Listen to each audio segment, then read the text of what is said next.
The number one thing that we'd like to add is, or suggest for you to add, is identifying survey pegs to be in place at settlement. So basically, let's assume you've got a regular block that you're looking at. There are four pegs, one in each corner, that identify where that boundary is. And essentially, there's this peg on top or a stake on top, but underneath that is a peg that is in the ground that identifies that.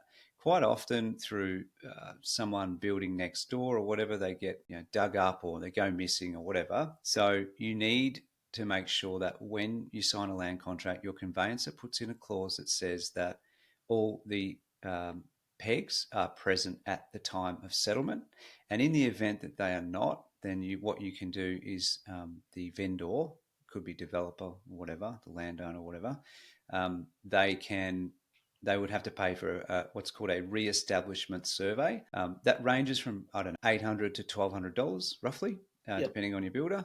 And that is something that would then have someone come out and re-establish those boundaries and put those pegs in and make sure that everyone knows where your boundary line sits. So that's number one, Darren. That's a very important one to add to your land contract as a clause. The other part is one, it saves you the money on the actual test, them coming out and actually doing the measurements, etc., and re-establishing your boundaries. But also, you have issues where if you don't do that, and then your house is built over the boundary slightly, or your neighbour that's already built onto your property already.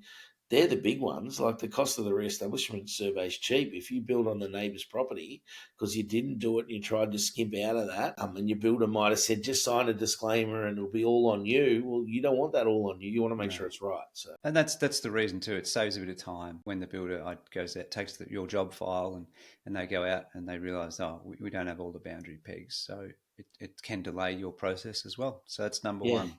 indeed.